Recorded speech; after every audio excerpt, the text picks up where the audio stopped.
The Galactic Council chamber was vast, its walls lined with banners from thousands of civilizations. The air vibrated with the low hum of translators processing dozens of languages at once. Yet, despite the size of the gathering, an uneasy silence hung over the assembly. Every ambassador, every warlord, every ruler in attendance knew that today's discussion would determine the fate of the war. At the center of the room stood High Chancellor of the Dominion, his sleek, chitinous frame reflecting the cold artificial light. He tapped his elongated fingers against the table, his mandibles twitching as he addressed the gathered leaders. The humans, he began, his voice carrying a tone of deep frustration, are relentless. His multifaceted eyes swept across the room, daring anyone to challenge his assessment. We have thrown fleets at them, crushed their colonies, starved their trade routes, and yet, they keep fighting. A ripple of unease moved through the assembly. Their resistance defies all logic, hissed a tall, serpentine figure from the clans.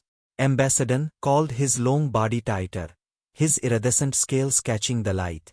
No species should endure such losses and still continue fighting with such fury.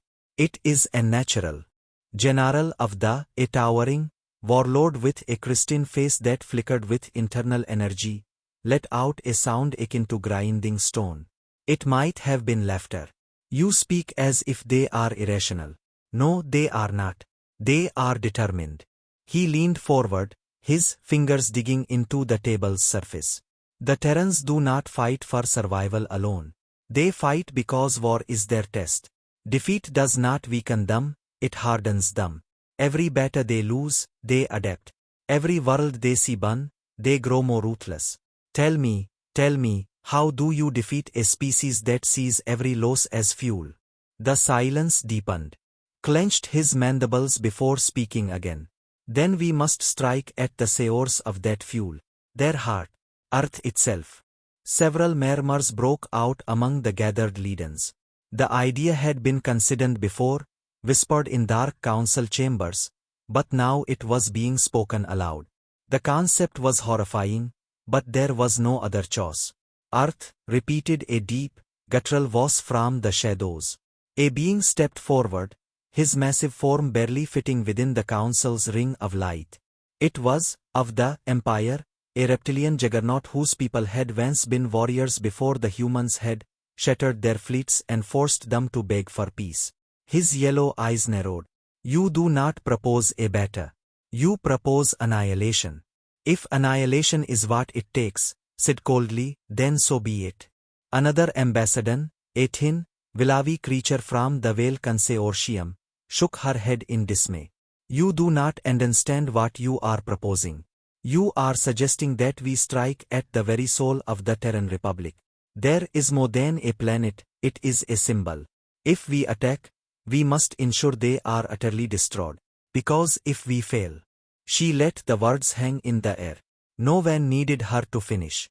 If the attack failed, the retaliation would be unlike anything the galaxy had ever seen. Stood firm. We have the numbers. We have the strength. We bring every fleet, every soldier, every weapon we possess. We bombard them from a orbit until nothing remains but ash. The humans will fight, yes, but even they cannot stand against the full might of the Council's armada. If we do not end them now, they will eventually grow strong enough to end us. Let out a slow exhale, steam rising from his nostrils. And you truly believe they will surrender? Bared his fangs. No, he admitted. They will never surrender.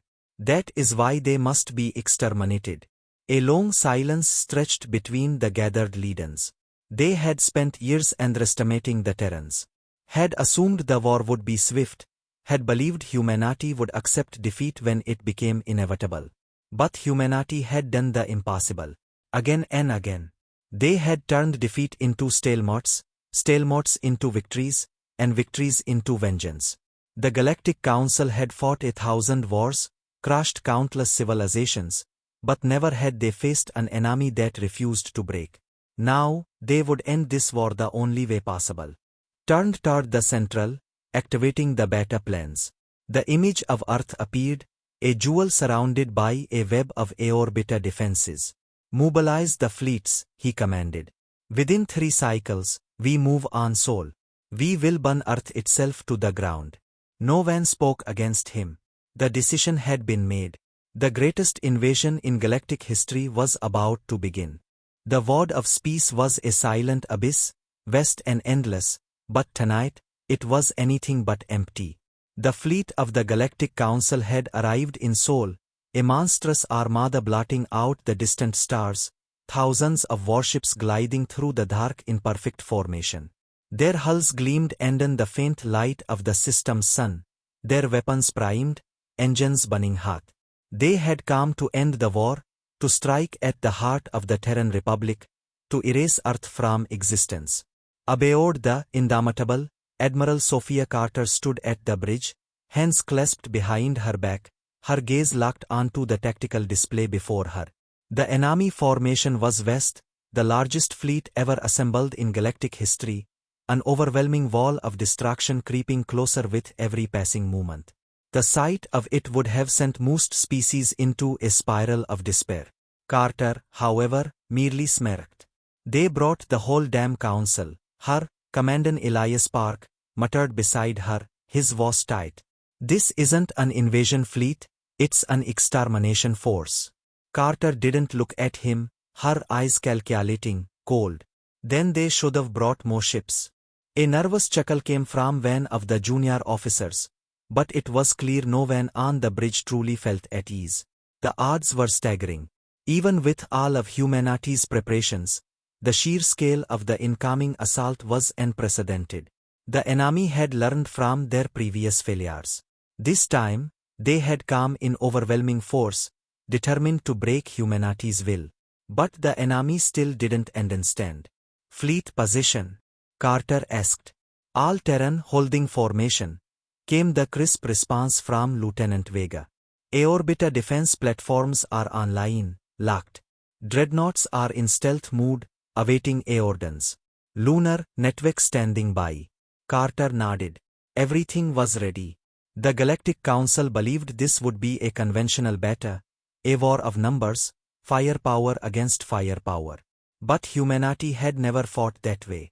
They had learned the hard way that wars were not won by brute strength alone. Wars were won by strategy, by ruthlessness, by deception. And the Council, for all their military might, still believed that the Republic would play by the same old rules. Let them advance, Carter said. Hold fire until my command. On the massive, the enemy ships surged forward, thousands of them, their formations precise, calculated, methodical. They were moving into position for a planetary bombardment. In moments, the air-orbiter bombardment cannons on their dreadnoughts would ignite, raining fire upon Earth itself. But as they crossed a certain invisible threshold, Carter gave the order. Burn protocols. Execute. In an instant, the battle changed. From the darkness, hidden defense platforms flickered to life, automated, spitting slugs the size of buildings at speeds.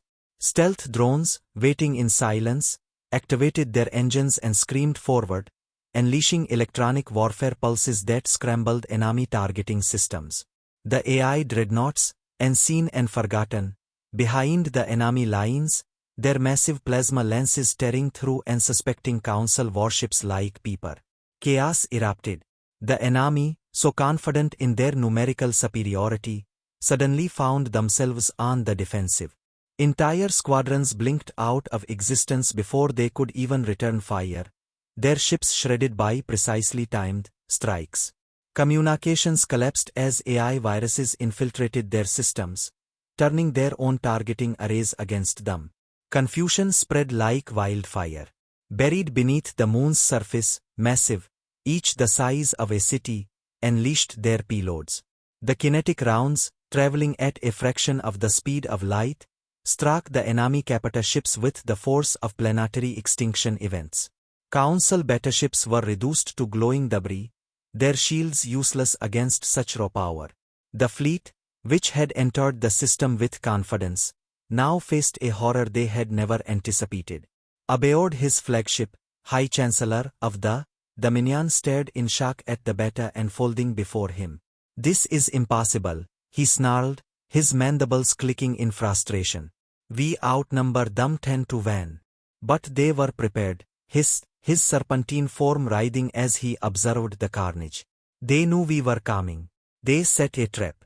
The Council fleet pushed forward, fighting through the storm of fire, tearing through human defenses with brute strength. Earth's orbiter stations fell one by one, burning as they descended into the atmosphere. Some ships made it through the gauntlet, their hulls scarred and broken but still intact. They began their descent toward Earth, carrying thousands of ground troops, prepared to take the fight to the surface. In the midst of it all, Carter remained calm. The battle was far from over, but everything was going according to plan. Carter finally turned to face him, her expression unreadable.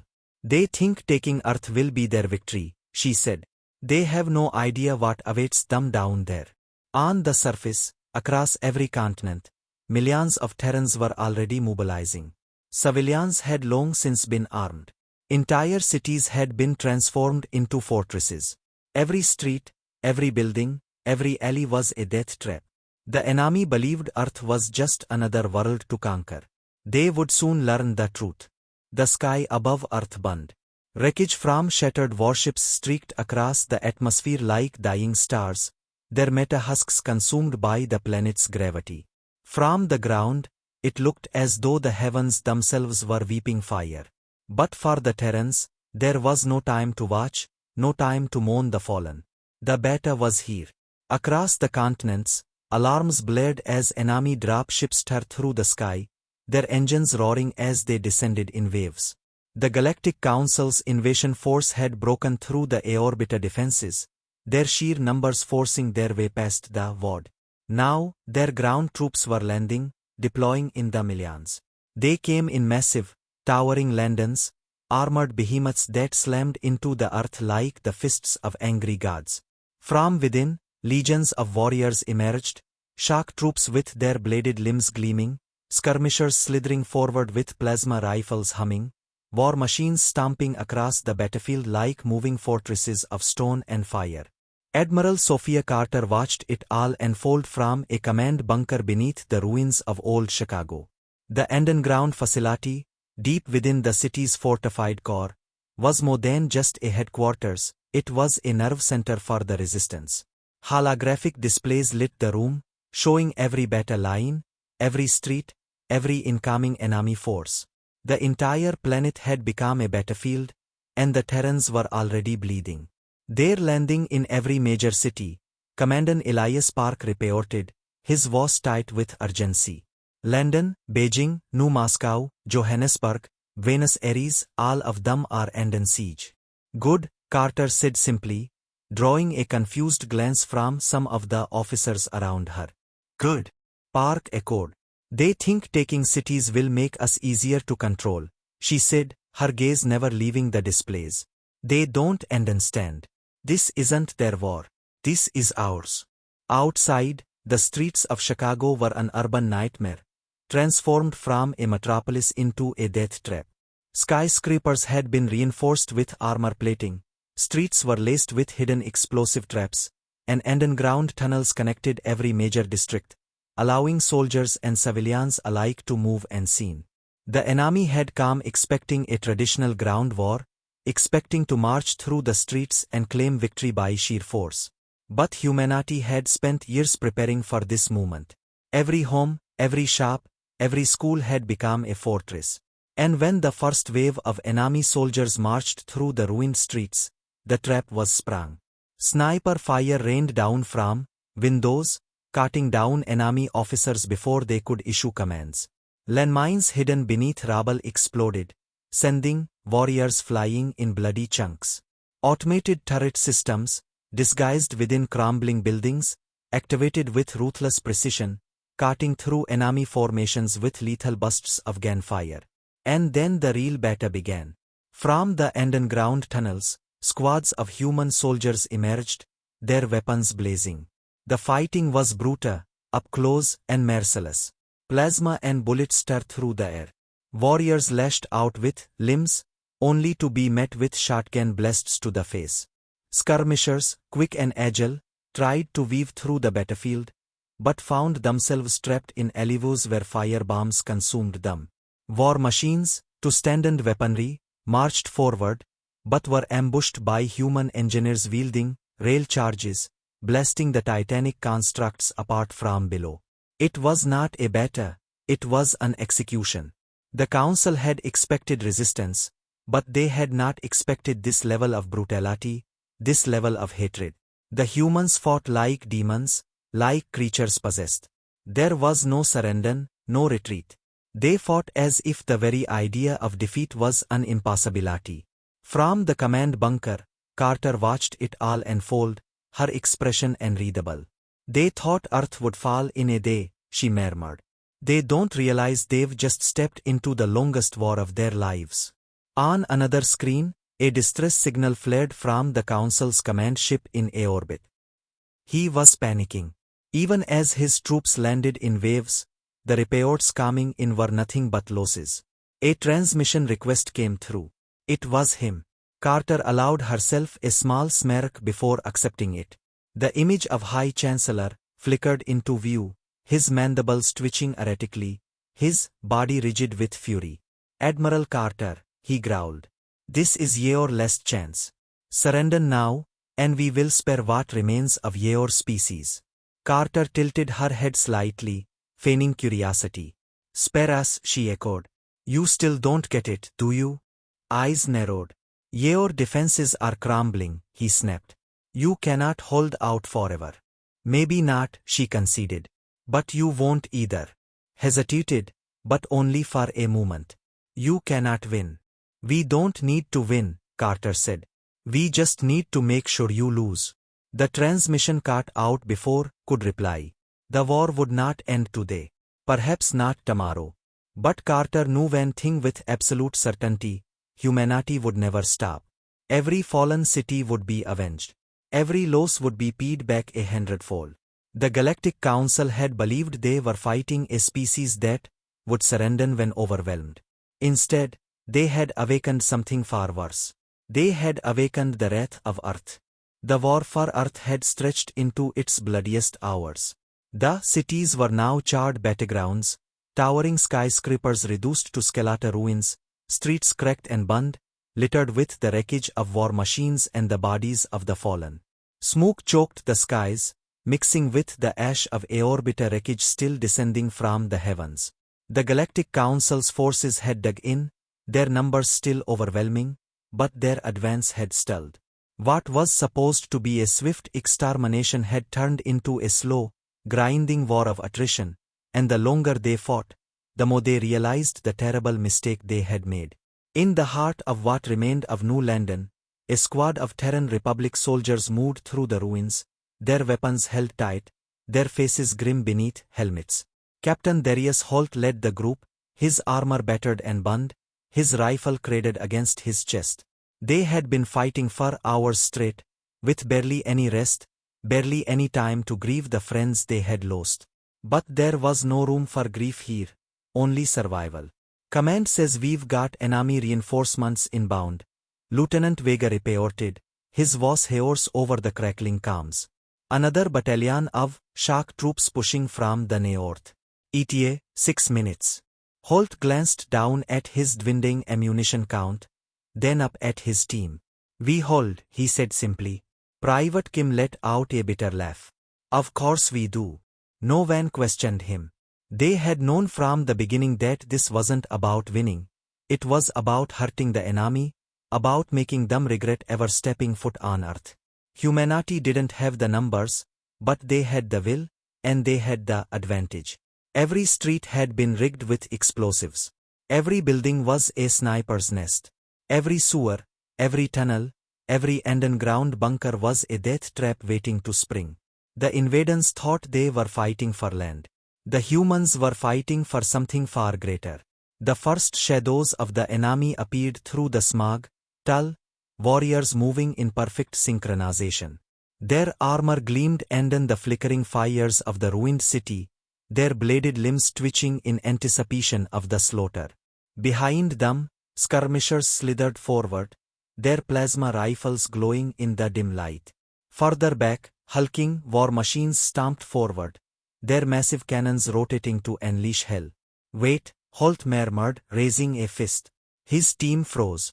The enemy was advancing straight into the kill zone. He let them get closer. Closer. The street exploded in a symphony of destruction. Hidden charges erupted beneath the enemy's feet, tearing through armored carapaces and sending burning bodies flying through the air. Buildings collapsed inward, burying entire squads and tons of rubble. Molten fire from redirected fuel lines turned the roads into rivers of death. The march of the Council forces shattered in an instant. "Hit 'em hard," Holt bellowed. His squad opened fire, rifles blazing as they cut down the dazed survivors. Snipers from above picked off enemy officers, while grenades arced through the air, bursting in bright flashes of lethal energy. The, normally so disciplined, broke ranks. Some tried to flee, but there was nowhere to go.